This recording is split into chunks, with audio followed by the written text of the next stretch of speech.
In this problem, we have to answer a lot of quick questions to fill in all the blanks.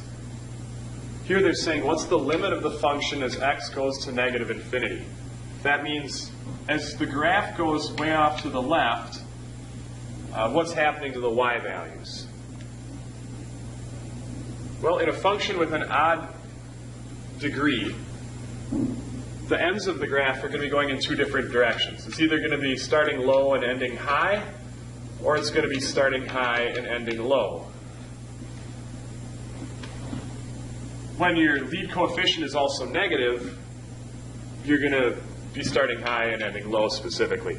Kind of like the line y equals negative x to the first. That's just going to look like this. Well, y equals negative x to the fifth, the ends of it will look exactly the same.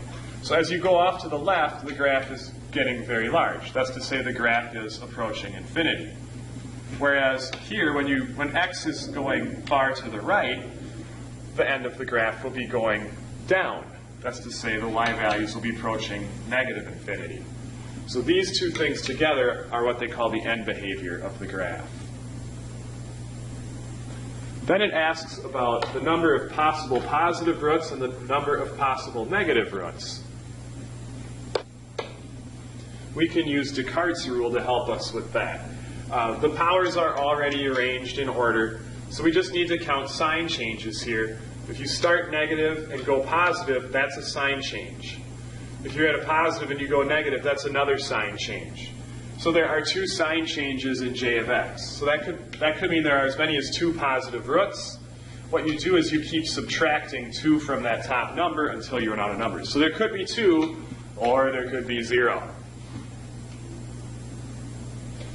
For the negative roots, the possible number of negative roots, we need to plug to figure out the number of possible negative roots, we need to know what j of negative x is. So we're going to take out all the x's in the original function and replace them with a negative x. Well, what that's going to do is on an odd power, it'll switch the sign because you'll be multiplying by a negative. But on an even powered term, the sign will stay the same because a negative to an even power is a positive. And if you multiply by a positive, your sign doesn't change. So the moral of the story is, odd powers, the signs will switch. Even powers, the signs will keep the same. So the first term was a negative 8. It'll become a positive 8 when we put a negative in. The second term will stay the same. It'll still be a positive. The third term will become a positive. And the last term doesn't have a variable in it, so it won't change. And then we count up the sign changes for the new function here. There is only 1. So that means there can only be one negative root. And we've got all the blanks filled in.